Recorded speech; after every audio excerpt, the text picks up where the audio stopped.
लीजिए सुनिए मुंशी प्रेमचंद के लिखे कथा संग्रह मानसरोवर 5 की कहानी लांछन, मेरी यानी समीर गोस्वामी की आवाज में। प्रेमचंद ने लांछन नाम से 2 कहानियां लिखी हैं। पहली कहानी इनके मानसरोवर भाग 1 में उपलब्ध है। मुंशी श्याम किशोर के द्वार पर मुन्नू मेहतर ने झाड़ू लगाई, गुसलखाना धो धाकर साफ किया और तब द्वार पर आकर गृहिणी से बोला, माँ जी देख लीजिए सब साफ कर दिया, आज कुछ खाने को मिल जाए सरकार। देवी रानी ने द्वार पर आकर कहा, अभी तो तुम्हें महीना पाए 10 दिन भी नहीं हुए, इतनी जल्दी फिर मांगने लगे। मुन्नू, क्या करूं माँ जी, खर्च नहीं चलता, अकेला आदमी, घर देखूं कि काम करूं। देवी, तो ब्याह क्यों नहीं कर लेते। मुन्नू, रुपए मांगते हैं सरकार, यहां खाने से नहीं बचता, थैली कहां से लाऊं। देवी, अभी तो तुम जवान हो, कब तक अकेले बैठे रहोगे। मुन्नू, हुजूर की इतनी निगाह है तो कहीं न कहीं ठीक हो ही जाएगी, सरकार कुछ मदद करेंगी ना। देवी, हाँ हाँ तुम ठीक ठाक करो, मुझसे जो कुछ हो सकेगा मैं भी दे दूंगी। मुन्नू, सरकार का मिजाज बड़ा अच्छा है, हुजूर इतना ख्याल करती हैं, दूसरे घरों में तो मालिकिनें बात भी नहीं पूछती। सरकार को अल्लाह ने जैसी शकल सूरत दी है वैसा ही दिल भी दिया है। अल्लाह जानता है हुजूर को देखकर भूख प्यास जाती रहती है। बड़े बड़े घर की औरतें देखी हैं, मुदा हुजूर के तलुओं की बराबरी भी नहीं कर सकती। देवी, चल झूठे, मैं ऐसी कौन सी बड़ी खूबसूरत हूं। मुन्नू, अब सरकार से क्या कहूं, बड़ी बड़ी खतरानियों को देखता हूं मगर गोरेपन के सिवा और कोई बात नहीं, उनमें ये नमक कहां सरकार। देवी, 1 रुपए में तुम्हारा काम चल जाएगा। मुन्नू, भला सरकार 2 रुपए तो दे दें। देवी, अच्छा ये लो और जाओ। मुन्नू, जाता हूं सरकार, आप नाराज ना हो तो एक बात पूछूं। देवी, क्या पूछते हो पूछो, मगर जल्दी, मुझे चूल्हा जलाना है। मुन्नू, तो सरकार जाएं, फिर कभी कहूंगा। देवी, नहीं नहीं कहो क्या बात है, अभी कुछ ऐसी जल्दी नहीं है। मुन्नू, दाल मंडी में सरकार के कोई रहते हैं क्या। देवी, नहीं, यहां तो कोई नातेदार नहीं है। मुन्नू, तो कोई दोस्त होंगे, सरकार को अक्सर एक कोठे पर से उतरते देखता हूं। देवी, दाल मंडी तो रंडियों का मोहल्ला है। मुन्नू, हां सरकार, रंडियां बहुत हैं वहां, लेकिन सरकार तो सीधे सादे आदमी मालूम होते हैं, यहां रात को देर से तो नहीं आते। देवी, नहीं, शाम होने से पहले ही आ जाते हैं और फिर कहीं नहीं जाते। हाँ, कभी कभी लाइब्रेरी अलबत्ता जाते हैं।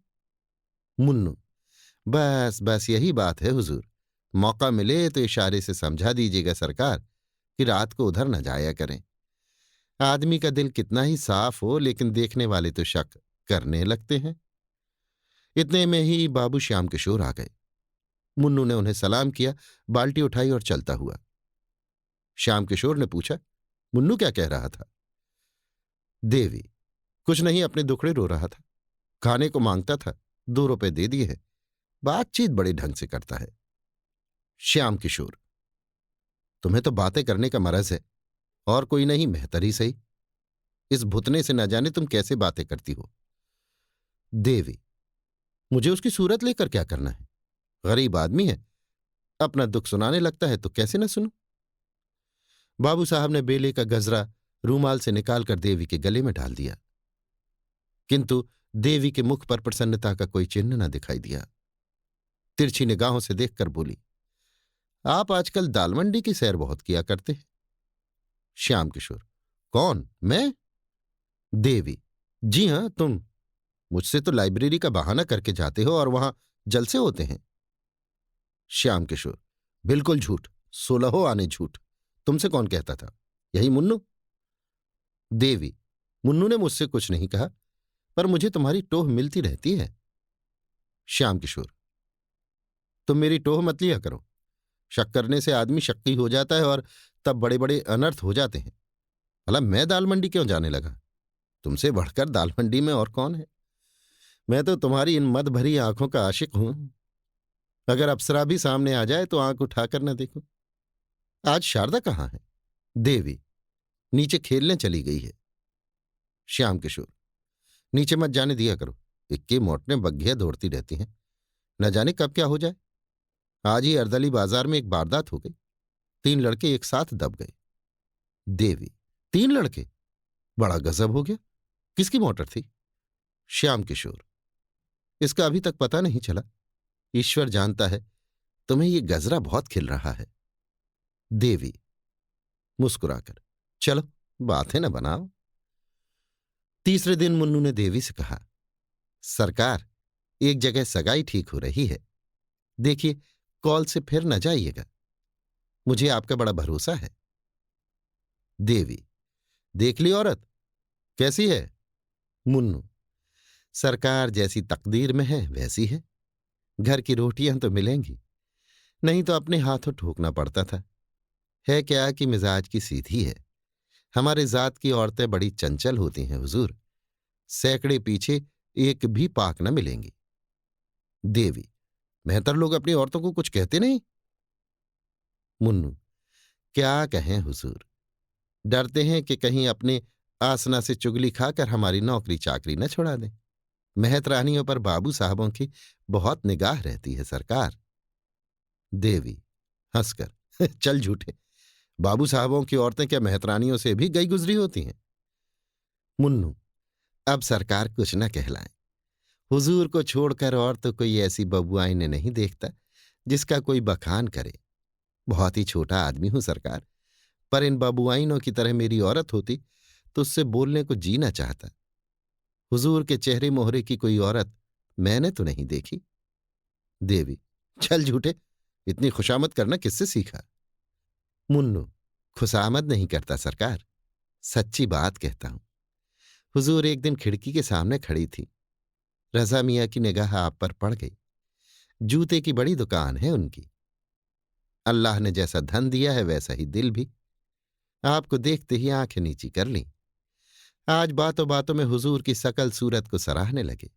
मैंने कहा, जैसी सूरत है वैसा सरकार को अल्लाह ने दिल भी दिया है। देवी अच्छा, वो लंबा सा सांवले रंग का जवान? मुन्नू हाँ हुजूर वही। मुझसे कहने लगे कि किसी तरह ये एक बार फिर उन्हें देख पाता। लेकिन मैंने डांट कर कहा, खबरदार मियाँ, जो मुझसे ऐसी बातें की, वहां तुम्हारी दाल न गलेगी। देवी तुमने बहुत अच्छा किया। टिकोड़े की आंखें फूट जाए, जब इधर से जाता है खिड़की की ओर उसकी निगाह रहती है। कह देना इधर भूल कर भी न ताके। मुन्नू कह दिया है हुजूर, हुक्म हो तो चलूं। और तो कुछ साफ नहीं करना है। सरकार के आने की बेला हो गई। मुझे देखेंगे तो कहेंगे ये क्या बातें कर रहा है। देवी ये रोटियां लेते जाओ, आज चूल्हे से बच जाओगे। मुन्नू अल्लाह हुजूर को सलामत रखें। मेरा तो यही जी चाहता है कि इसी दरवाजे पर पड़ा रहूं और एक टुकड़ा खा लिया करूं। सच कहता हूं, हुजूर को देखकर भूख प्यास जाती रहती है। मुन्नू जा ही रहा था कि बाबू श्याम किशोर ऊपर आ पहुंचे। मुन्नू की पिछली बात उनके कानों में पड़ गई थी। मुन्नू ज्यों ही नीचे गया, बाबू साहब देवी से बोले, मैंने तुमसे कह दिया था कि मुन्नू को मुंह न लगाओ, पर तुमने मेरी बात न मानी। छोटे आदमी एक घर की बात दूसरे घर पहुंचा देते हैं।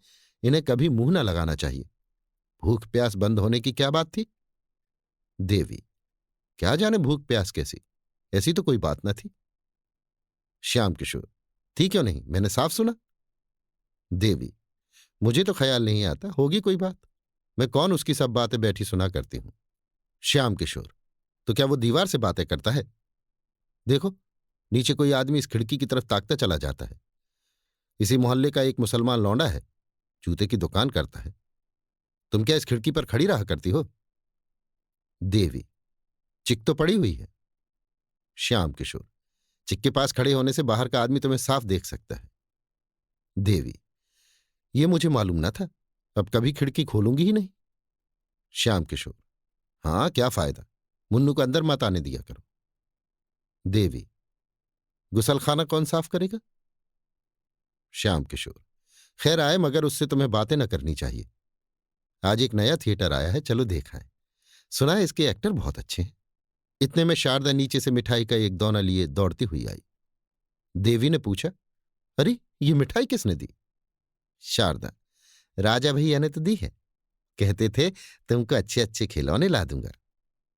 श्याम किशोर, राजा भैया कौन है? शारदा, वही तो है जो अभी इधर से गए हैं। श्याम किशोर, वही तो नहीं जो लंबा सा सांवले रंग का आदमी है? शारदा, हाँ हाँ वही वही, मैं अब उनके घर रोज जाऊंगी। देवी, क्या तू उनके घर गई थी? शारदा, वही तो गोद में उठाकर ले गए। श्याम किशोर, तू नीचे खेलने मत जाया कर, किसी दिन मोटर के नीचे दब जाएगी। देखते नहीं कितनी मोटरें आती रहती हैं। शारदा, राजा भैया कहते थे तुम्हें मोटर पर हवा खिलाने ले चलेंगे। श्याम किशोर, तुम बैठी बैठी क्या करती हो, जो तुमसे एक लड़की की निगरानी भी नहीं हो सकती? देवी, इतनी बड़ी लड़की को संदूक में बंद करके नहीं रखा जा सकता। श्याम किशोर, तुम जवाब देने में तो बहुत तेज हो, ये मैं जानता हूं। ये क्यों नहीं कहती कि बातें करने से फुर्सत नहीं मिलती? देवी, बातें मैं किससे करती हूं, यहां तो कोई पड़ोसिन भी नहीं। श्याम किशोर, मुन्नू तो है ही है। देवी ओंठ चबाकर, मुन्नू क्या मेरा कोई सगा है जिससे बैठी बातें किया करती हूं? गरीब आदमी है, अपना दुख रोता है तो क्या कह दूं, उससे तो दुत्कारते नहीं बनता। श्याम किशोर, खैर खाना बना लो, 9 बजे तमाशा शुरू हो जाएगा, 7 बज गए हैं। देवी, तुम जाओ देखा, मैं न जाऊंगी। श्याम किशोर, तुम ही तो महीनों से तमाशे की रट लगाई हुई थी, अब क्या हो गया? क्या तुमने कसम खा ली है कि ये जो बात कहें वो कभी न मानूंगी? देवी, जाने क्यों तुम्हारा ऐसा ख्याल है, मैं तो तुम्हारी इच्छा पाकर ही कोई काम करती हूं। मेरे जाने से कुछ और पैसे खर्च हो जाएंगे और रुपए कम पड़ जाएंगे तो तुम मेरी जान खाने लगोगे, यही सोचकर मैंने कहा था। अब तुम कहते हो तो चली चलूंगी, तमाशा देखना किसे बुरा लगता है। 9 बजे श्याम किशोर एक तांगे पर बैठकर देवी और शारदा के साथ थिएटर देखने चले। सड़क पर थोड़ी ही दूर गए थे कि पीछे एक और तांगा आ पहुंचा। इस पर रजा बैठा हुआ था और उसके बगल में, हां उसके बगल में बैठा था मुन्नू मेहतर, जो बाबू साहब के घर की सफाई करता था। देवी ने उन दोनों को देखते ही सिर झुका लिया। उसे आश्चर्य हुआ कि रजा और मुन्नू में इतनी गाढ़ी मित्रता है कि रजा उसे तांगे पर बैठाकर सैर कराने ले जाता है। शारदा रजा को देखते ही बोल उठी, बाबूजी देखो वो राजा भैया आ रहे हैं। ताली बजाकर, राजा भैया इधर देखो, हम लोग तमाशा देखने जा रहे हैं। रजा ने मुस्कुरा दिया, मगर बाबू साहब मारे क्रोध के तिलमिला उठे। उन्हें ऐसा मालूम हुआ कि ये दुष्ट केवल मेरा पीछा करने के लिए आ रहे हैं। उन दोनों में जरूर साठ गांठ है, नहीं तो रजा मुन्नू को साथ क्यों लेता। उनसे पीछा छुड़ाने के लिए उन्होंने तांगे वाले से कहा, और तेज ले चलो, देर हो रही है। तांगा तेज हो गया। रजा ने भी अपना तांगा तेज किया। बाबू साहब ने जब तांगे को धीमा करने को कहा तो रजा का तांगा भी धीमा हो गया। आखिर बाबू साहब ने झुंझलाकर कहा, तुम तांगे को छावनी की ओर ले चलो, हम थिएटर देखने न जाएंगे। तांगे वाले ने उनकी ओर कुतूहल से देखा और तांगा फेर दिया। रजा का तांगा भी फिर गया। बाबू साहब को इतना क्रोध आ रहा था कि रजा को ललकारूं, पर डरते थे कि कहीं झगड़ा हो गया तो बहुत से आदमी जमा हो जाएंगे और व्यर्थ ही झेप होगी। लहू का घूंट पीकर रह गए। अपने ही ऊपर झुंझलाने लगे कि नाहक आया। क्या जानता था कि ये दोनों शैतान सिर पर सवार हो जाएंगे। मुन्नू को तो कल ही निकाल दूंगा। बारे रजा का तांगा कुछ दूर चलकर दूसरी तरफ मुड़ गया और बाबू साहब का क्रोध कुछ शांत हुआ। किंतु अब थिएटर जाने का समय न था। छावनी से घर लौट आए। देवी ने कोठे पर आकर कहा, मुफ्त में तांगे वाले को 2 रुपए देने पड़े। श्याम किशोर ने उसकी ओर रक्त शोषक दृष्टि से देखकर कहा, और मुन्नू से बातें करो और खिड़की पर खड़ी हो होकर रजा को छवि दिखाओ। तुम न जाने क्या करने पर तुली हुई हो। देवी, ऐसी बातें मुंह से निकालते तुम्हें शर्म नहीं आती? तुम मेरा व्यर्थ ही अपमान करते हो, इसका फल अच्छा न होगा। मैं किसी मर्द को तुम्हारे पैरों की धूल के बराबर भी नहीं समझती। उस अभागे मेहतर की क्या हकीकत है? तुम मुझे इतना नीच समझते हो? श्याम किशोर, नहीं, मैं तुम्हें इतना नीच नहीं समझता, मगर बेसमझ जरूर समझता हूं। तुम्हें इस बदमाश को कभी मुंह न लगाना चाहिए था। अब तो तुम्हें मालूम हो गया कि वो छटा हुआ सौदा है। या अब भी कुछ शक है? देवी, मैं उसे कल ही निकाल दूंगी। मुंशी जी लेटे पर चित्त अशांत था। वो दिन भर दफ्तर में रहते थे। क्या जान सकते थे कि उनके पीछे देवी क्या करती है? वो ये जानते थे कि देवी पतिव्रता है, पर ये भी जानते थे कि अपनी छवि दिखाने का सुंदरियों को मरज होता है। देवी जरूर बन ठन कर खिड़की पर खड़ी होती है और मोहल्ले के शौहदे उसको देख देख कर मन में न जाने क्या क्या कल्पना करते होंगे। इस व्यापार को बंद कराना उन्हें अपने काबू से बाहर मालूम होता था। शौहदे वशीकरण की कला में निपुण होते हैं। ईश्वर न करे इन बदमाशों की निगाह किसी भले घर की बहू बेटी पर पड़े। इनसे कैसे पिंड छुड़ाऊं? बहुत सोचने के बाद अंत में उन्होंने वो मकान छोड़ देने का निश्चय किया। इसके सिवा उन्हें दूसरा उपाय न सूझा। देवी से बोले, कहो तो ये घर छोड़ दूं। इन शौहदों के बीच में रहने से आबरू बिगड़ने का भय है। देवी ने आपत्ति के भाव से कहा, जैसी तुम्हारी इच्छा।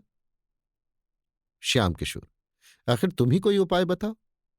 देवी, मैं कौन सा उपाय बताऊं और किस बात का उपाय? मुझे तो घर छोड़ने की कोई जरूरत नहीं मालूम होती। एक दो नहीं, लाख 2 लाख शौहदे हों तो क्या? कुत्तों के भूखने के भय से कोई अपना मकान छोड़ देता है? श्याम किशोर, कभी कभी कुत्ते काट भी तो लेते हैं। देवी ने इसका कोई जवाब न दिया और तर्क करने से पति की दुश्चिंताओं के बढ़ जाने का भय था। ये शक्ति तो है ही, न जाने उसका क्या आशय समझ बैठे। तीसरे ही दिन श्याम बाबू ने वो मकान छोड़ दिया। इस नए मकान में आने के 1 सप्ताह पीछे एक दिन मुन्नू सिर में पट्टी बांधे लाठी टेकता हुआ आया और आवाज दी। देवी उसकी आवाज पहचान गई, पर उसे दुत्कारा नहीं। जाकर किवाड़ खोल दिए। पुराने घर के समाचार जानने के लिए उसका चित्त लालायित तो हो रहा था।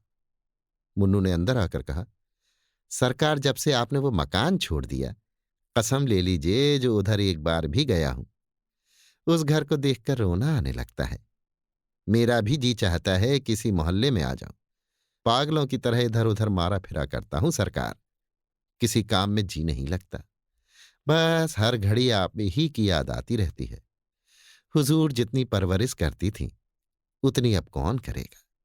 ये मकान तो बहुत छोटा है। देवी, तुम्हारे कारण तो वो मकान छोड़ना पड़ा। मुन्नू, मेरे कारण? मुझसे कौन सी खता हुई सरकार? देवी, तुम ही तो तांगे पर रजा के साथ बैठे मेरे पीछे चले आ रहे थे। ऐसे आदमी पर आदमी को शक होता ही है। मुन्नू, अरे सरकार, उस दिन की बात कुछ न पूछिए। रजा मियाँ को एक वकील साहब से मिलने जाना था। वो छावनी में रहते हैं। मुझे भी साथ बिठा लिया। उनका साइज कहीं गया हुआ था। मारे लिहाज के आपके तांगे के आगे न निकलते थे। सरकार उसे शौहदा कहती हैं। उसका सा भला आदमी मोहल्ले भर में नहीं है। 5 बखत की नमाज पढ़ता है हुजूर, 30 रोजे रखता है। घर में बीवी बच्चे सभी मौजूद हैं। क्या मजाल कि किसी पर बदनिगाह हो। देवी, खैर होगा। तुम्हारे सिर में पट्टी क्यों बंधी हुई है? मुन्नू, इसका माजरा न पूछिए हुजूर। आपकी बुराई करते किसी को देखता हूं तो बदन में आग लग जाती है। दरवाजे पर जो हलवाई रहता न था, कहने लगा मेरे कुछ पैसे बाबूजी पर आते हैं। मैंने कहा वो ऐसे आदमी नहीं हैं कि तुम्हारे पैसे हजम कर जाते। बस हुजूर, इसी बात पर तकरार हो गई। मैं तो दुकान के नीचे नाली धो रहा था। वो ऊपर से कूद कर आया और मुझे ढकेल दिया। मैं बेखबर खड़ा था, चारों खाने चित्त सड़क पर गिर पड़ा। चोट तो आई, मगर मैंने भी दुकान के सामने बचा को इतनी गालियां सुनाई कि याद ही करते होंगे। अब घाव अच्छा हो रहा है हुजूर। देवी, राम राम, नाहक लड़ाई करने गए। सीधी सी बात तो थी, कह देते तुम्हारे पैसे आते हैं तो जाकर मांग लाओ। हैं तो शहर ही में, किसी दूसरे देश तो नहीं भाग गए। मुन्नू, हुजूर आपकी बुराई सुन के नहीं रहा जाता। फिर चाहे वो अपने घर का लाट ही क्यों ना हो, भिड़ पड़ूंगा। वो महाजन होगा तो अपने घर का होगा। यहां कौन उसका दिया खाते हैं। देवी, उस घर में कोई आया कि नहीं? मुन्नू, कई आदमी देखने आए हुजूर, मगर जहां आप रह चुकी हैं वहां अब दूसरा कौन रह सकता है। हम लोगों ने उन लोगों को भड़का दिया। रज़ा मियाँ तो हुजूर उसी दिन से खाना पीना छोड़ बैठे हैं। बिटिया को याद कर करके रोया करते हैं। हुजूर को हम गरीबों की याद काहे को आती होगी? देवी, याद क्यों नहीं आती? क्या मैं आदमी नहीं हूं? जानवर तक थान छूटने पर 2-4 दिन चारा नहीं खाते। ये पैसे लो, कुछ बाजार से लाकर खा लो, भूखे होगे। मुन्नू, हुजूर की दुआ से खाने की तंगी नहीं है। आदमी का दिल देखा जाता है हुजूर, पैसों की कौन बात है। आपका दिया तो खाते ही हैं। हुजूर का मिजाज ऐसा है कि आदमी बिना कौड़ी का गुलाम हो जाता है। तो अब चलूंगा हुजूर, बाबूजी आते होंगे, कहेंगे ये शैतान यहां फिर आ पहुंचा। देवी, अभी उनके आने में बड़ी देर है। मुन्नू, ओह एक बात तो भूला ही जाता था। रजा मियाँ ने बिटिया के लिए खिलौने दिए थे। बातों में ऐसा भूल गया कि इनकी सुध ही न रही। कहाँ है बिटिया? देवी, अभी तो मदरसे से नहीं आई, मगर इतने खिलौने लाने की क्या जरूरत थी? अरे, रजा ने तो गजब ही कर दिया। भेजना ही था तो 2-4 आने के खिलौने भेज देते। अकेली मैम 3-4 रुपए से कम की ना होगी। कुल मिलाकर 30-35 रुपए से कम के खिलौने नहीं है। मुन्नू, क्या जाने सरकार, मैंने तो कभी खिलौने नहीं खरीदे। 30-35 रुपए की ही होंगे तो उनके लिए कौन बड़ी बात है। अकेली दुकान से 50 रुपए रोज की आमदनी है हुजूर। देवी, नहीं, इनको लौटा ले जाओ। इतने खिलौने लेकर वो क्या करेगी? मैं एक मैम रखे लेती हूं। मुन्नू, हुजूर रजा मियाँ को बड़ा रंज होगा, मुझे तो जीता ही न छोड़ेंगे। बड़े ही मोहब्बती आदमी हैं हुजूर। बीबी 2-4 दिन के लिए मैके चली जाती है तो बेचैन हो जाते हैं। सहसा शारदा पाठशाला से आ गई और खिलौने देखते ही उन पर टूट पड़ी। देवी ने डांट कर कहा, क्या करती है? मैम ले ले, और सब लेकर क्या करेगी?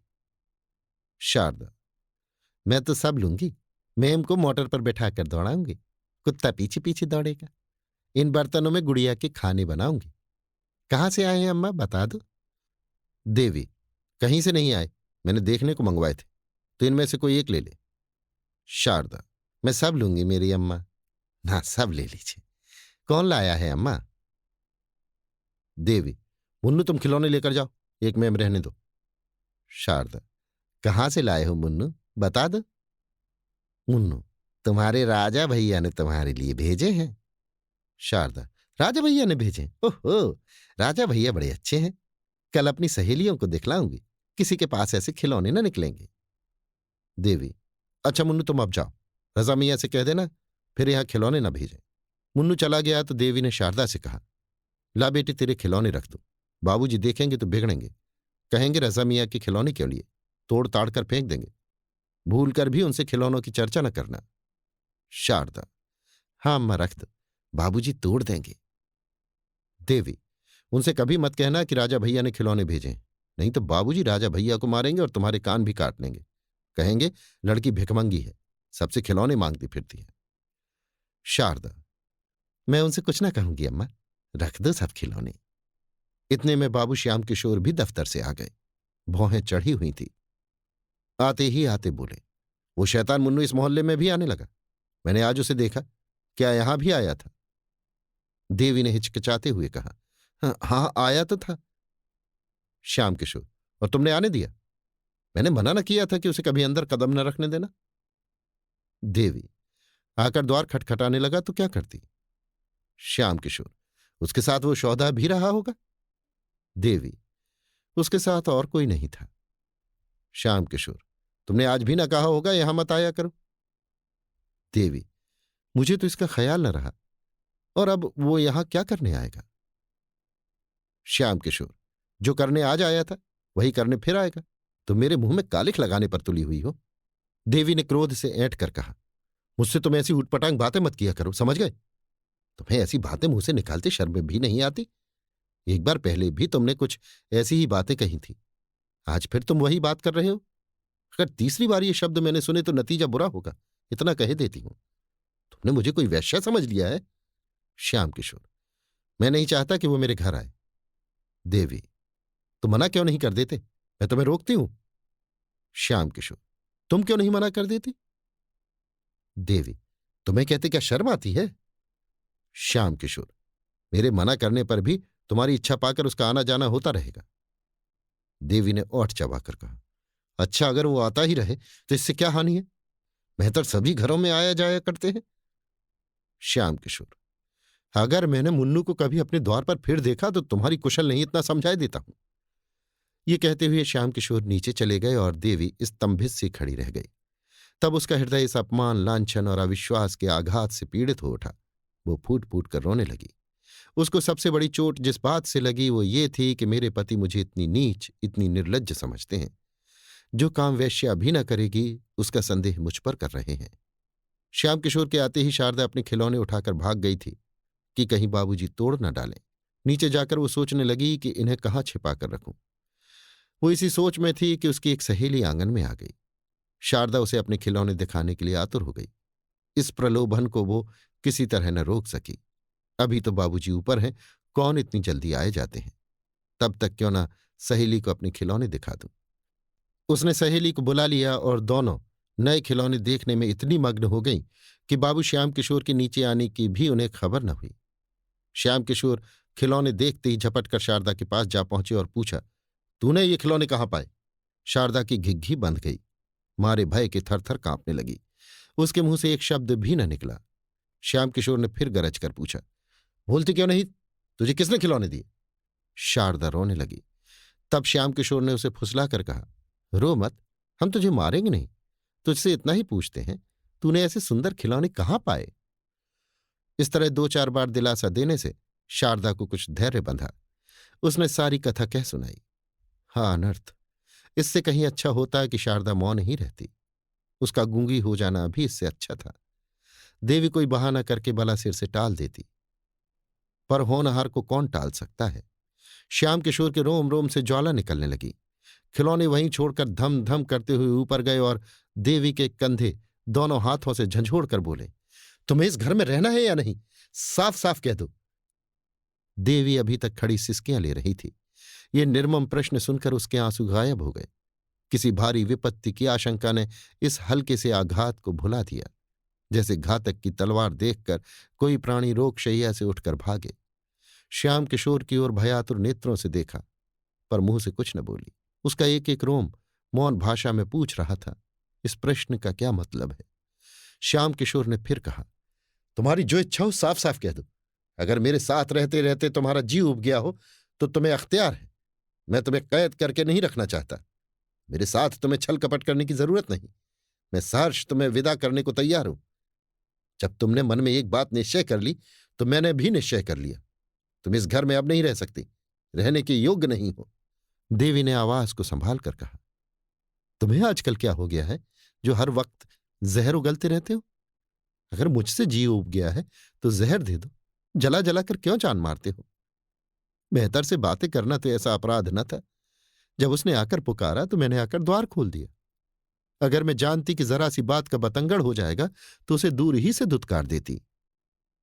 श्याम किशोर, जी चाहता है तालू से जबान खींच लूं। बातें होने लगी, इशारे होने लगे, तोहफे आने लगे, अब बाकी क्या रह गया? देवी, क्यों नाहक घाव पर नमक छिड़कते हो? एक अबला की जान लेकर कुछ पाना जाओगे। श्याम किशोर, मैं झूठ कहता हूं। देवी, हां झूठ कहते हो। श्याम किशोर, ये खिलौने कहां से आए? देवी का कलेजा धक से हो गया। काटो तो बदन में लहू नहीं। समझ गई इस वक्त ग्रह बिगड़े हुए हैं। सर्वनाश के सभी संयोग मिलते जाते हैं। ये निगोड़े खिलौने न जाने किस बुरी साइत में आए। मैंने लिए ही क्यों? उसी वक्त लौटा क्यों न दिए? बात बनाकर बोली, आग लगी वही खिलौने तोहफे हो गए। बच्चों को कोई कैसे रोके, किसी की मानते हैं? कहती रही मत ले, मगर न मानी तो मैं क्या करती? हाँ, ये जानती कि इन खिलौनों पर मेरी जान मारी जाएगी तो जबरदस्ती छीन कर फेंक देती। श्याम किशोर, इनके साथ और कौन कौन सी चीजें आई हैं? भला चाहती हो तो अभी लाओ। देवी, जो कुछ आया होगा इसी घर में तो होगा। देख क्यों नहीं लेते? इतना बड़ा घर भी तो नहीं है कि 2-4 दिन देखते लग जाए। श्याम किशोर, मुझे इतनी फुर्सत नहीं है। खैरियत इसी में है कि जो चीजें आई हो लाकर मेरे सामने रख दो। ये तो हो ही नहीं सकता कि लड़की के लिए खिलौने आए और तुम्हारे लिए कोई सौगात ना आए। तुम भरी गंगा में कसम खाओ तो भी मुझे विश्वास ना आएगा। देवी, तो घर में देख क्यों नहीं लेते? श्याम किशोर ने घूंसा तान कर कहा, कह दिया मुझे फुर्सत नहीं है। सीधे से सारी चीजें लाकर रख दो, नहीं तो इसी दम गला दबाकर मार डालूंगा। देवी, मारना हो तो मार डालो। जो चीजें आई ही नहीं उन्हें मैं दिखा कहां से दूं?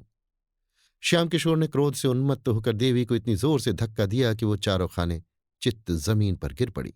तब उसके गले पर हाथ रखकर बोले, दबा दो गला, ना दिखलाएगी तू उन चीजों को। देवी, जो अरमान हो पूरे कर लो। श्याम किशोर, खून पी जाऊंगा, तूने समझा क्या है? देवी, अगर दिल की प्यास बुझती हो तो पी जाओ। श्याम किशोर, फिर तो उस मेहतर से बात न करूंगी। अगर अब कभी मुन्नू या उस शोहदे रजा को इस द्वार पर देखा तो गला काट लूंगा। ये कहकर बाबूजी ने देवी को छोड़ दिया और बाहर चले गए। लेकिन देवी उसी दशा में बड़ी देर तक पड़ी रही। उसके मन में इस समय पति प्रेम और मर्यादा रक्षा का लेश भी न था। उसका अंतःकरण प्रतिकार के लिए विकल हो रहा था। इस वक्त अगर वो सुनती कि श्याम किशोर को किसी ने बाजार में जूतों से पीटा तो कदाचित वो खुश होती। कई दिनों तक पानी से भीगने के बाद आज ये झोंका पाकर प्रेम की दीवार भूमि पर गिर पड़ी और मान की रक्षा करने वाली कोई साधना न रही। अब केवल संकोच और लोकलाज की हल्की सी रस्सी रह गई है जो एक झटके में टूट सकती है। श्याम किशोर बाहर चले गए तो शारदा भी अपने खिलौने लिए हुए घर से निकली। बाबूजी खिलौनों को देखकर कुछ नहीं बोले तो अब उसे किसकी चिंता और किसका भय। अब वो क्यों न अपनी सहेलियों को खिलौने दिखाए। सड़क के उस पार एक हलवाई का मकान था। हलवाई की लड़की अपने द्वार पर खड़ी थी। शारदा उसे खिलौने दिखाने चली। बीच में सड़क थी। सवारी गाड़ियों और मोटरों का तांता बंधा हुआ था। शारदा को अपनी धुन में किसी बात का ध्यान न रहा। बालोचित उत्सुकता से भरी हुई वो खिलौने लिए दौड़ी। वो क्या जानती थी मृत्यु भी उसी तरह उसके प्राणों का खिलौना खेलने के लिए दौड़ी आ रही है। सामने से एक मोटर आती हुई दिखाई दी। दूसरी ओर से एक बग्घी आ रही थी। शारदा ने चाहा दौड़कर उस पार निकल जाए। मोटर ने बिगुल बजाया पर शारदा उसके सामने आ चुकी थी। ड्राइवर ने मोटर को रोकना चाहा। शारदा ने भी बहुत जोर मारा कि सामने से निकल जाए पर होनहार को कौन टालता। मोटर बालिका को रौंदती हुई चली गई। सड़क पर केवल एक मांस की लोथ पड़ी रह गई। खिलौने ज्यों के त्यों थे। उनमें से एक भी न टूटा था। खिलौने रह गए, खेलने वाला चला गया। दोनों में कौन स्थायी है कौन अस्थायी, इसका फैसला कौन करे। चारों ओर से लोग दौड़ पड़े। अरे, ये तो बाबूजी की लड़की है जो ऊपर वाले मकान में रहते हैं। लोथ कौन उठाए। एक आदमी ने लपक कर द्वार पर पुकारा, बाबूजी, आपकी लड़की तो सड़क पर नहीं खेल रही थी, जरा नीचे आ जाइए। देवी ने छज्जे पर खड़े होकर सड़क की ओर देखा। शारदा की लोथ पड़ी हुई थी। चीख मारकर बेतहाशा नीचे दौड़ी और सड़क पर आकर बालिका को गोद में उठा लिया। उसके पैर थरथर कांपने लगे। इस वज्रपात ने स्तंभित कर दिया। रोना भी न आया। मोहल्ले के कई आदमी पूछने लगे, बाबूजी कहाँ गए हैं, उनको कैसे बुलाया जाए। देवी क्या जवाब देती। वो तो संज्ञाहीन सी हो गई थी। लड़की की लाश को गोद में लिए उसके रक्त से अपने वस्त्रों को भिगोती आकाश की ओर ताक रही थी, मानो देवताओं से पूछ रही हो, क्या सारी विपत्तियां मुझी पर। अंधेरा होता जाता था पर बाबूजी का कहीं पता नहीं। कुछ मालूम भी नहीं वो कहाँ गए हैं। धीरे धीरे 9 बजे पर अब तक बाबूजी न लौटे। इतनी देर तक वो कभी बाहर न रहते थे। क्या आज ही उन्हें भी गायब होना था? 10 भी बज गए। अब देवी रोने लगी। उसे लड़की की मृत्यु का इतना दुख न था जितना अपनी असमर्थता का। वो कैसे शव की दाह क्रिया करेगी? कौन उसके साथ जाएगा? क्या इतनी रात गए कोई उसके साथ चलने पर तैयार होगा? अगर कोई न गया तो क्या उसे अकेले जाना पड़ेगा? क्या रात भर लोथ पड़ी रहेगी? ज्यों ज्यों सन्नाटा होता जाता था देवी को भय होता था। वो पछता रही थी कि मैं शाम ही को क्यों न इसे लेकर चली गई। 11 बजे थे। सहसा किसी ने द्वार खोला। देवी उठकर खड़ी हो गई। समझी बाबूजी आ गए। उसका हृदय उमड़ आया और वो रोती हुई बाहर आई पर आह, ये बाबूजी न थे। ये पुलिस के आदमी थे जो इस मामले की तहकीकात करने आए थे। 5 बजे की घटना, तहकीकात होने लगी 11 बजे। आखिर थानेदार भी तो आदमी है। वो भी तो संध्या समय घूमने फिरने जाता ही है। घंटे भर तक तहकीकात होती रही। देवी ने देखा अब संकोच से काम न चलेगा। थानेदार ने उससे जो कुछ पूछा उसका उत्तर उसने निसंकोच भाव से दिया। जरा भी न शर्माई, जरा भी न झिझकी। थानेदार भी दंग रह गया। जब सबके बयान लिखकर दरोगा जी चलने लगे तो देवी ने कहा, आप उस मोटर का पता लगाएंगे? दरोगा, अब तो शायद ही उसका पता लगे। देवी, तो उसको कुछ सजा न होगी? दरोगा, मजबूरी है, किसी को नंबर भी तो मालूम नहीं। देवी, सरकार इसका कुछ इंतजाम नहीं करती? गरीबों के बच्चे इसी तरह कुछ ले जाते रहेंगे। दरोगा, इसका क्या इंतजाम हो सकता है? मोटरें तो बंद नहीं हो सकती। देवी, कम से कम पुलिस वालों को यह तो देखना चाहिए कि शहर में कोई बहुत तेज न चलाए। मगर आप लोग ऐसा क्यों करने लगे? आपके अफसर भी तो मोटरों पर बैठते हैं। आप उनकी मोटरें रोकेंगे तो नौकरी कैसे रहेगी? थानेदार लज्जित होकर चला गया। जब लोग सड़क पर पहुंचे तो एक सिपाही ने कहा, मेहरिया बड़ी टनमन दिखात है। थानेदार, अजी इसने तो मेरा नातका बंद कर दिया। किस गजब का हुस्न पाया है। मगर कसम ले लो, जो मैंने एक बार भी उसकी तरफ निगाह की हो, ताकने की हिम्मत ही न पड़ती थी। बाबू श्याम किशोर 12 बजे के बाद नशे में चूर घर पहुंचे। उन्हें ये खबर रास्ते में ही मिल गई थी। रोते हुए घर में दाखिल हुए। देवी भरी बैठी थी। सोच रखा था आज चाहे जो हो जाए पर फटकारूंगी जरूर। पर उनको रोते देखा तो सारा गुस्सा गायब हो गया। खुद भी रोने लगी। दोनों बड़ी देर तक रोते रहे। इस विपत्ति ने दोनों के हृदयों को एक दूसरे की ओर बड़े जोर से खींचा। उन्हें ऐसा ज्ञात हुआ कि उनमें फिर पहले का सा प्रेम जागृत हो गया है। प्रातःकाल जब लोग दाह क्रिया करके लौटे तो श्याम किशोर ने देवी की ओर स्नेह से देखकर करुण स्वर में कहा, तुम्हारा जी अकेले कैसे लगेगा? देवी, तुम 10-5 दिन की छुट्टी न ले सकोगे? श्याम किशोर, यही मैं भी सोचता हूं, 15 दिन की छुट्टी ले लूं। श्याम बाबू दफ्तर छुट्टी लेने चले गए। इस विपत्ति में भी आज देवी का हृदय जितना प्रसन्न था उतना उधर महीनों से न हुआ था। बालिका को खोकर वो विश्वास और प्रेम पा गई थी और ये उसके आंसू पोंछने के लिए कुछ कम न था। आह अभाग्नि, खुश मत हो। तेरे जीवन का वो अंतिम कांड होना अभी बाकी है जिसकी आज तू कल्पना भी नहीं कर सकती। दूसरे दिन बाबू श्याम किशोर घर ही पर थे कि मुन्नू ने आकर सलाम किया। श्याम किशोर ने जरा कड़ी आवाज में पूछा, क्या है जी, ये तुम क्यों बार बार यहां आया करते हो? मुन्नू बड़े दीन भाव से बोला, मालिक कल की बात जो सुनता है उसी को रंज होता है। मैं तो हुजूर का गुलाम ठहरा, अब नौकर नहीं हूं तो क्या, सरकार का नमक तो खा चुका हूं। भला वो कभी हड्डियों से निकल सकता है? कभी कभी हाल हवाल पूछने आ जाता हूं। जब से कल वाली बात सुनी है हुजूर, ऐसा कलक हो रहा है कि क्या कहूं। कैसी प्यारी प्यारी बच्ची थी कि देखकर दुख दूर हो जाता था। मुझे देखते ही मुन्नू मुन्नू करके दौड़ती थी। जब गैरों का ये हाल है तो हुजूर के दिल पर जो कुछ बीत रही होगी हुजूर ही जानते होंगे। श्याम बाबू कुछ नर्म होकर बोले, ईश्वर की मर्जी में इंसान का क्या चारा। मेरा तो घर ही अंधेरा हो गया, अब यहां रहने को जी नहीं चाहता। मुन्नू, मालकिन तो और भी बेहाल होंगी।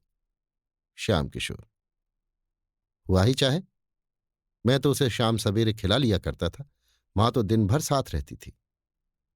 मैं तो काम धंधों में भूल भी जाऊंगा, वो कहाँ भूल सकती है? उनको तो सारी जिंदगी का रोना है। पति को मुन्नू से बातें करते सुनकर देवी ने कोठे पर से आंगन की ओर देखा। मुन्नू को देखकर उसकी आंखों में बेअख्तियार आंसू भर आए। बोली, मुन्नू मैं तो लुट गई। मुन्नू, हुजूर अब सब्र कीजिए, रोने धोने से क्या फायदा? यही सब अंधेर देखकर तो कभी कभी अल्लाह मियाँ को जालिम कहना पड़ता है। जो बेईमान हैं, दूसरों का गला काटते फिरते हैं, उनसे अल्लाह मियाँ भी डरते हैं। जो सीधे और सच्चे हैं उन्हीं पर आफत आती है। मुन्नू देवी को दिलासा देता रहा। श्याम बाबू भी उसकी बातों का समर्थन करते जाते थे। जब वो चला गया तो बाबू साहब ने कहा, आदमी तो कुछ बुरा नहीं मालूम होता। देवी ने कहा, मोहब्बती आदमी है, रंज न होता तो यहां क्यों आता? 15 दिन गुजर गए। बाबू साहब फिर दफ्तर जाने लगे। मुन्नू इस बीच में फिर कभी न आया। अब तक तो देवी का दिन पति से बातें करने में कट जाता था, लेकिन अब उनके चले जाने पर उसे बार बार शारदा की याद आती। प्रायः सारे दिन रोते ही कटता था। मोहल्ले की 2-4 नीच जाति की औरतें आती थीं, लेकिन देवी का उनसे मन न मिलता था। वे झूठी सहानुभूति दिखाकर देवी से कुछ ऐंठना चाहती थी। एक दिन कोई 4 बजे मुन्नू फिर आया और आंगन में खड़ा होकर बोला, मालकिन मैं हूं मुन्नू, जरा नीचे आ जाइएगा। देवी ने ऊपर ही से कहा, क्या काम है कहो तो? मुन्नू, जरा आइए तो। देवी नीचे आई तो मुन्नू ने कहा, रज़ा मियाँ बाहर खड़े हैं और हुजूर से मातम पुरसी करते हैं। देवी ने कहा, जाकर कह दो ईश्वर की जो मर्जी थी वो हुई। रज़ा दरवाजे पर खड़ा था। ये बातें उसने साफ सुनी। बाहर ही से बोला, खुदा जानता है जब ये खबर सुनी है दिल के टुकड़े हुए जाते हैं। मैं जरा दिल्ली चला गया था, आज ही लौट कर आया हूं। अगर मेरी मौजूदगी में ये वारदात हुई होती तो और तो क्या कर सकता था, मगर मोटर वाले को बिला सजा कराए न छोड़ता। चाहे वो किसी राजा ही की मोटर होती, सारा शहर छान डालता। बाबू साहब चुपके होके बैठ रहे, ये भी कोई बात है? मोटर चलाकर क्या कोई किसी की जान ले लेगा? फूल सी मासूम बच्ची को जालिमों ने मार डाला है। अब कौन मुझे राजा भैया कहकर पुकारेगा? खुदा की कसम, उसके लिए दिल्ली से टोकरी भर खिलौना ले आया हूं। क्या जानता था कि यहां ये सितम हो गया। मुन्नू देख, ये तावीज ले जाकर बहू जी को दे दे, इसे अपने जूड़े में बांध लेंगे।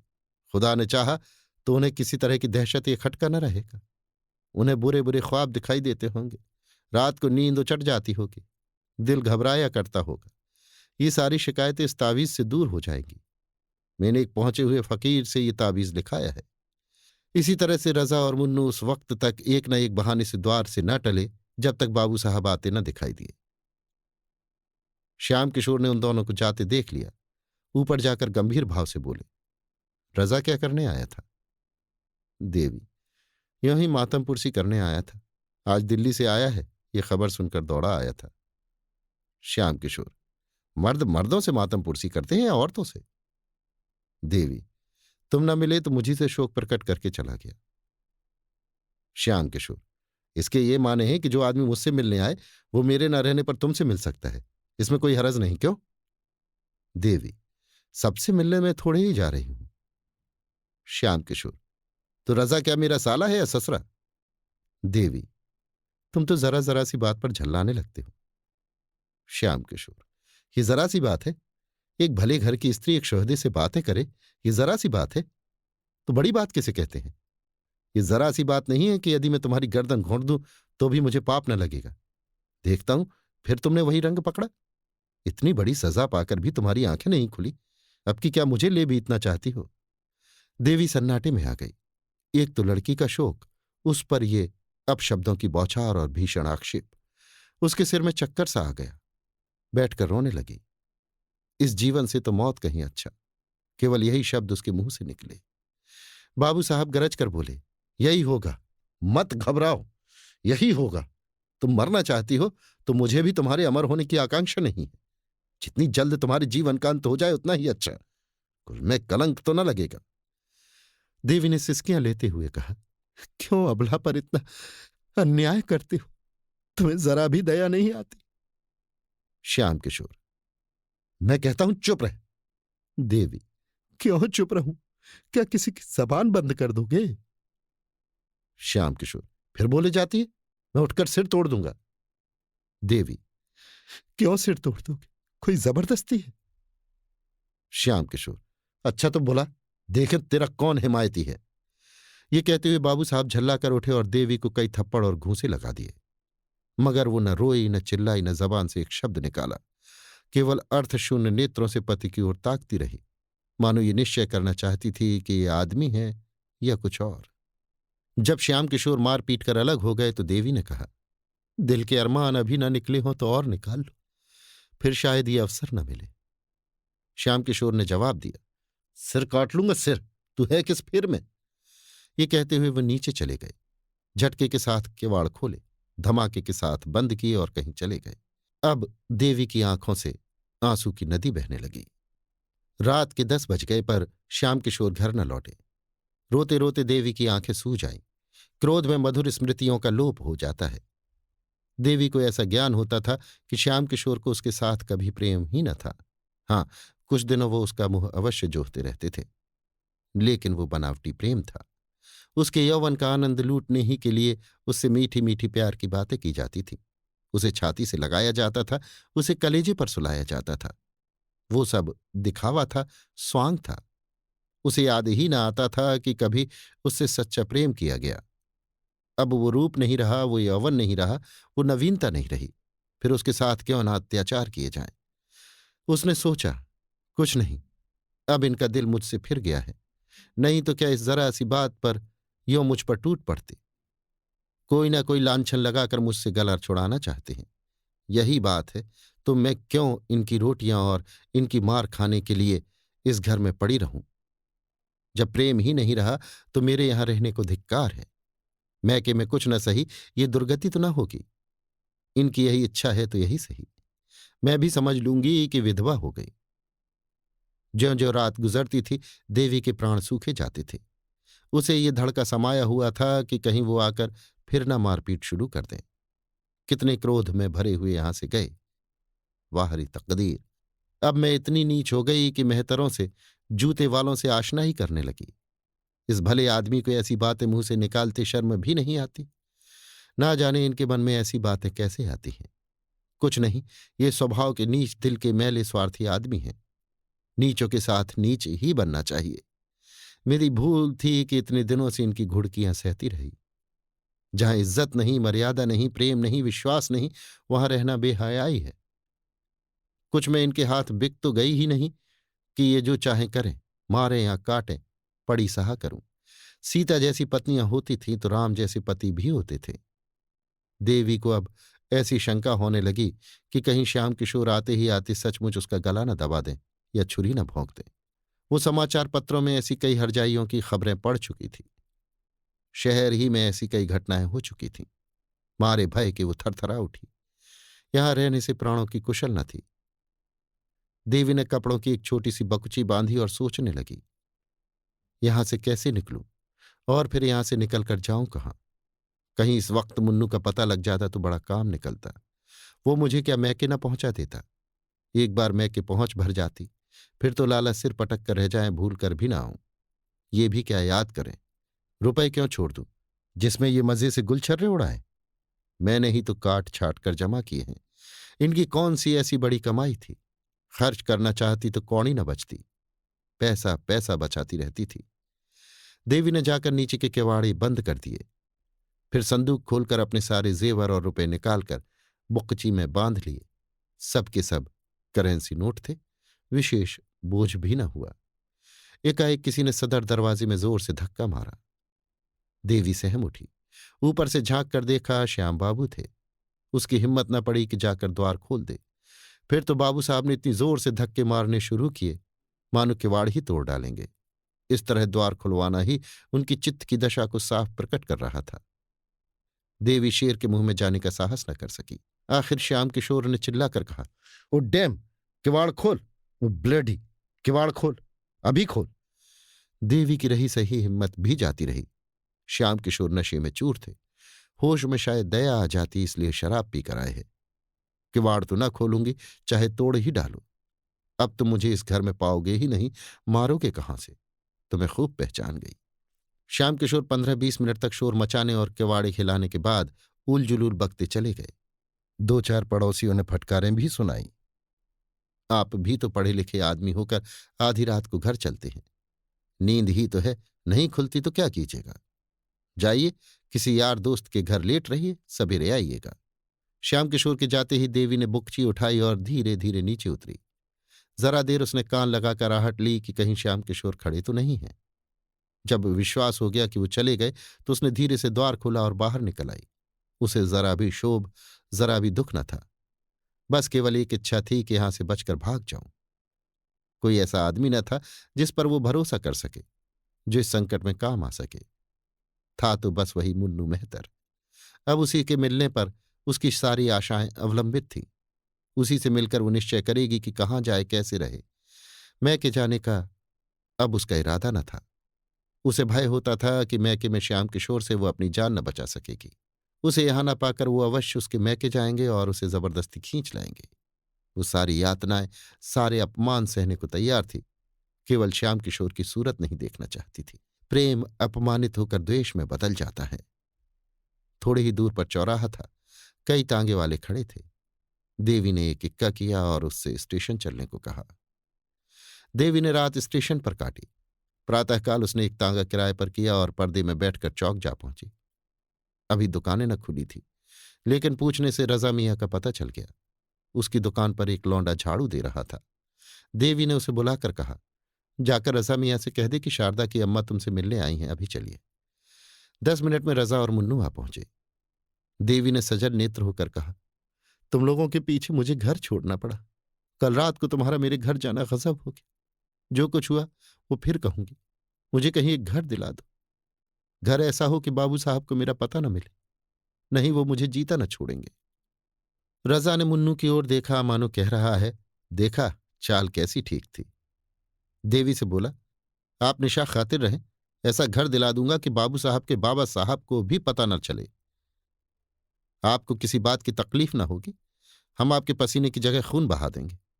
सच पूछो तो बहू जी, बाबू साहब आपके लायक थे ही नहीं।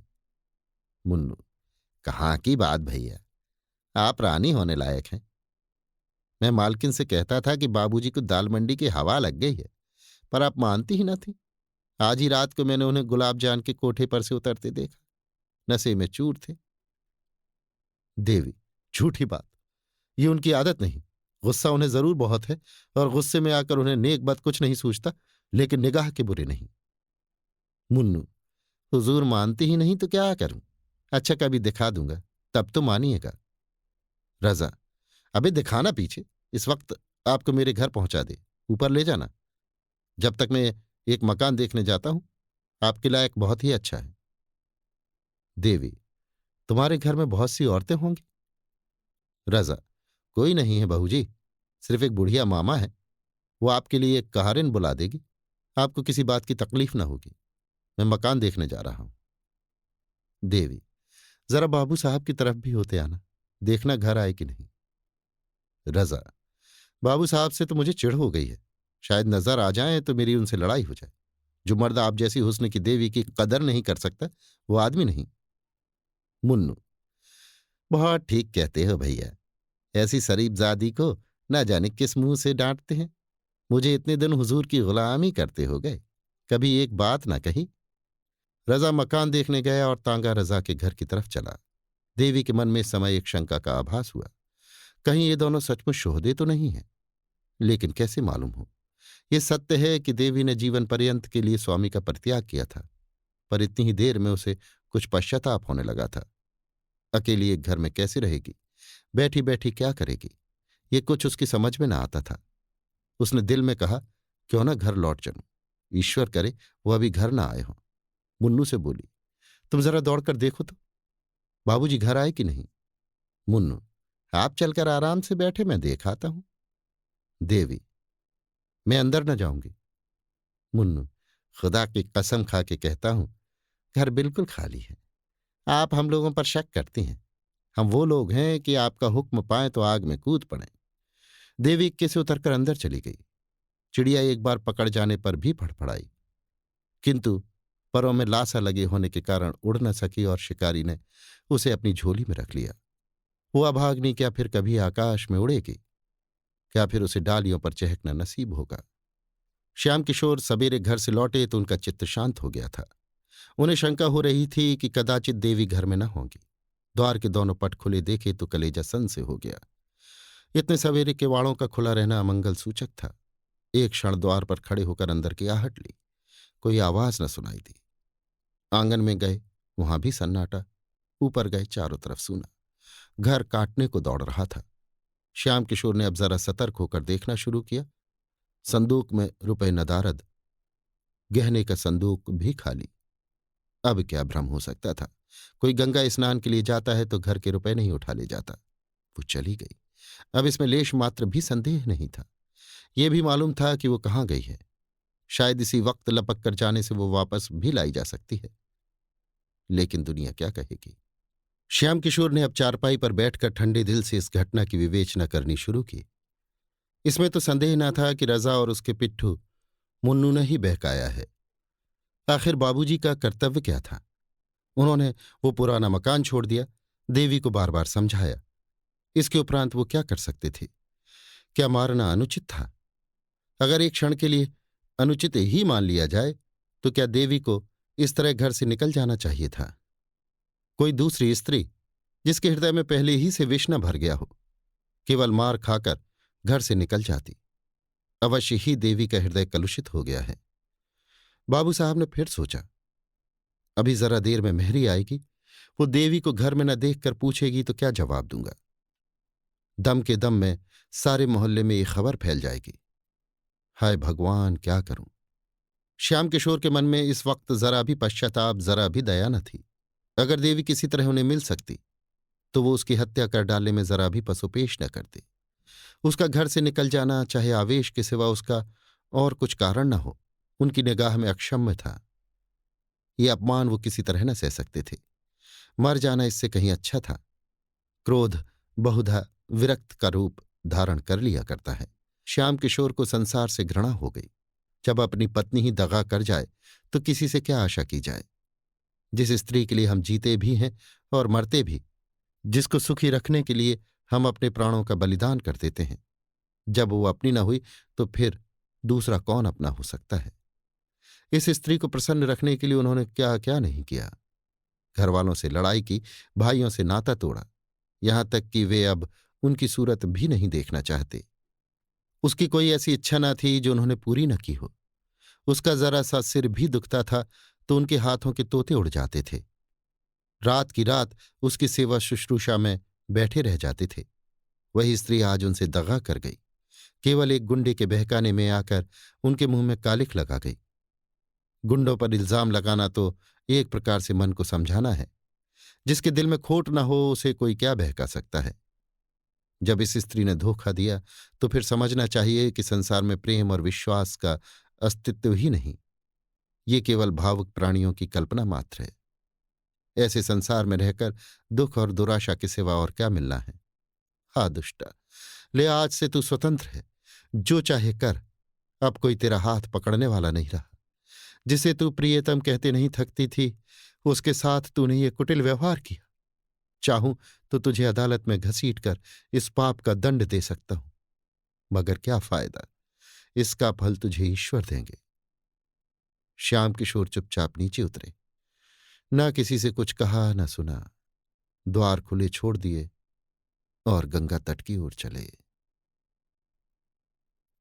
अभी आप सुन रहे थे मुंशी प्रेमचंद के लिखे कथा संग्रह मानसरोवर 5 की कहानी लांछन, मेरी यानी समीर गोस्वामी की आवाज में।